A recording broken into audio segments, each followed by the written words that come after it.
Good afternoon, everybody. I'm Sean Murphy, Chief Safety and Security Officer here at the hospital. Here to talk to you a little bit about interim life safety measures.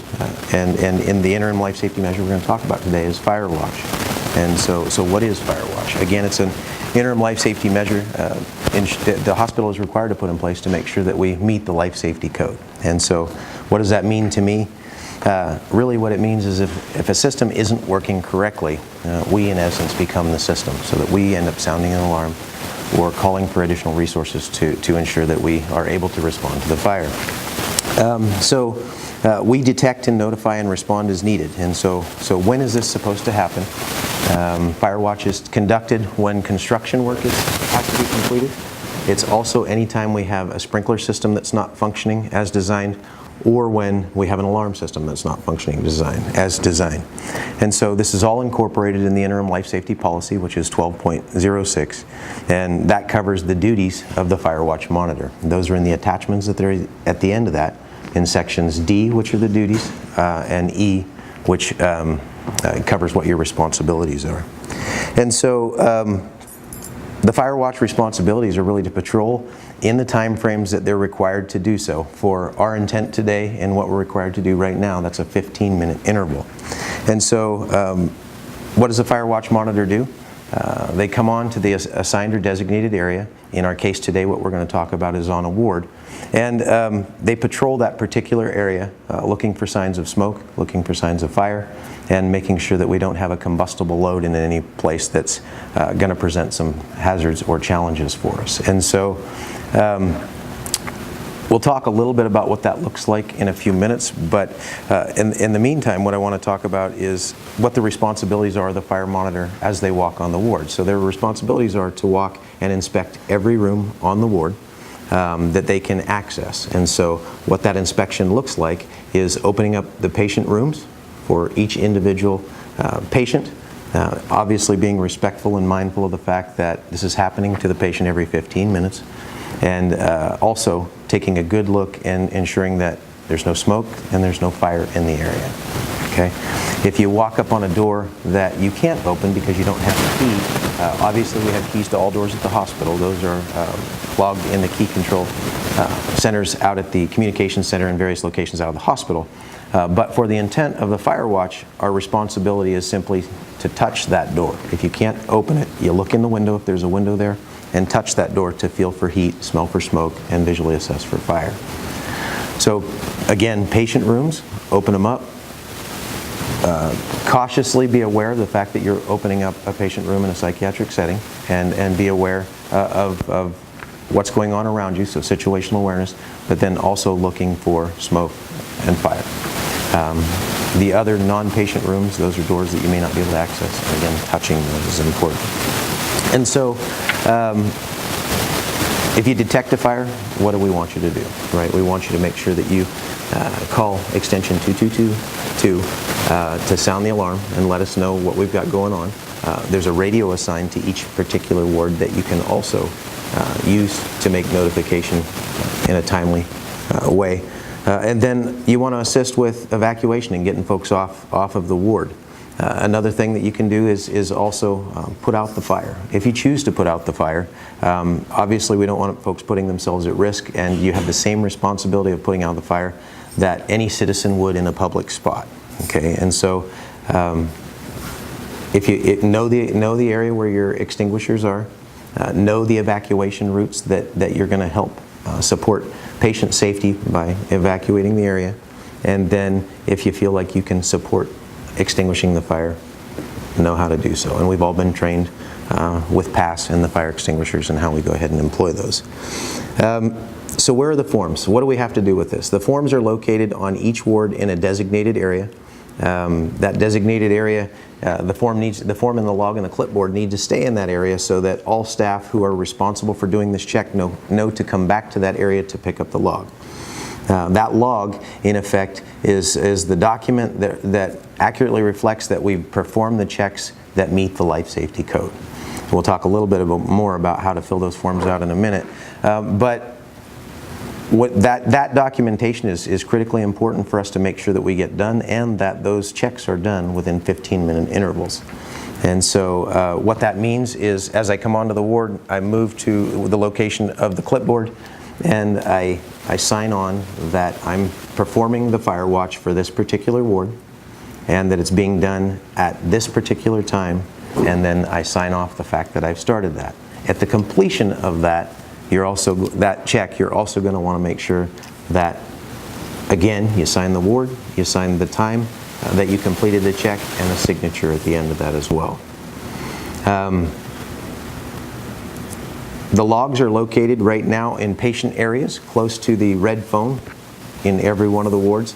In non-patient areas, there's at a specifically identified spot, and those vary a little bit, but they're generally closest to the phones.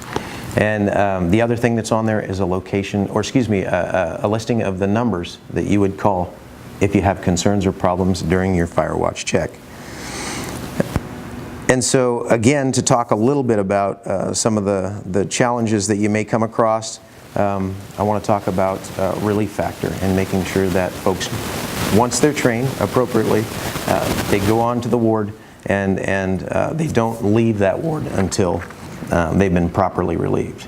So doing the fire watch check is critically important in that not doing it correctly or appropriately or accurately and logging it appropriately puts us in a spot where it puts patients at risk, staff at risk, and also puts us in regulatory space. So really important.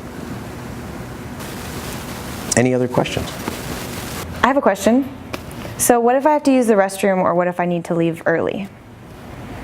Great question, Colleen. You'll be afforded an opportunity for a break during the day. We'll make sure that we get you one of those. If you don't get one, we'll want to make sure that you call the supervisor over your area, which will be listed on the front of your clipboard.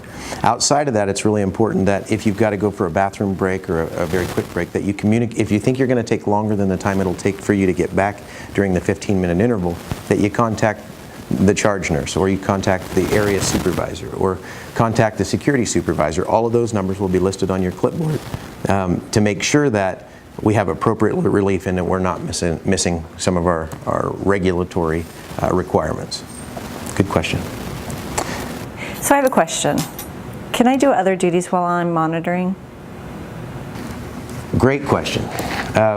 No, we don't want you to respond to codes. We don't want you to do anything else besides this while you're performing the fire watch check. It's critically important that these are the only duties that you perform, with the exception of a census. And so nursing staff are able to do the census at the same time that they do the fire watch check.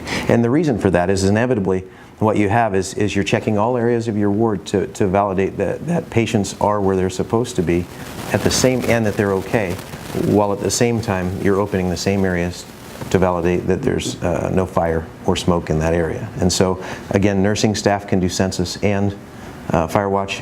For everyone else, all non-clinical staff, they do fire watch only. Good question. I do have a quick question. What's the deal with the bright vests? Do I really have to wear the bright vests? Good question, Nate. Yes, we'll be asking everyone to, providing direction for everyone to wear a monitoring vest while they're performing these functions. That's for a couple of different reasons. First and foremost, we want to make sure that we don't make the patients feel uncomfortable while a new person's on their ward continuously walking around. These checks every 15 minutes is a lot of walking on the same ward in front of the same folks, and we want to make sure that everyone's left feeling at ease while it's happening. The second piece is we want to make sure that staff understand what your role is while you're there, so that they're not asking for assistance for anything, they're not asking you to do any other duties that pull you away from that. Good question. Sean, I have a question. What happens if I miss a check? One of the things that's really important for us to remember and be mindful of is that these checks have to happen every 15 minutes. And so what that means for everybody is not at 16 or 17-minute intervals, but truly 15 or under on the intervals. This regulatory-driven requirement does a couple of different things. One, makes sure that our safety systems are in place to provide the level of protection that we need to have. And the other thing is really keeps the patient safe, keeps the staff safe. And so your role in doing this is hugely important for the hospital. The responsibility that we're asking everybody to do is a monumental task, and we really want to make sure that not only do we do it, but we do it absolutely right. And it's critical for our success to be able to do it right. So, Actually, I have one more question. So as a supervisor, What are some of my roles and responsibilities? So the supervisor's responsibility in this is to make sure that the assigned supervisor use the fire watch form every 4 hours. And so what does that mean? If you're a supervisor that isn't assigned to fire watch, you don't have a responsibility in the fire watch. If you are a supervisor that's assigned responsibility for the fire watch, then your responsibility is to monitor the forms in your area at the designated time, which is 4-hour intervals. The second piece of that you're supposed to do is, when applicable, you're supposed to scan and email your completed form to safety and security, and we can provide that link for you. It'll also be provided on the front of the clipboards on each area. And so the last thing is to ensure that the oncoming fire watch monitors arrives and assumes positions. So after everybody gets in place, you need to make contact with folks to make sure that everybody's there, so we don't have somebody holding on past shift and not able to get the relief that they need. And so really important role to play as a supervisor. And if you have something that's a challenge, we want you to escalate that quickly and make sure that people above you know. Good question.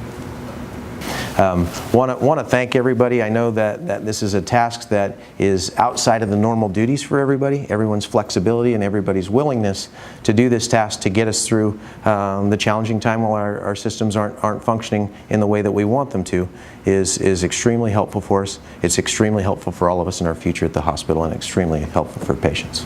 Thank you.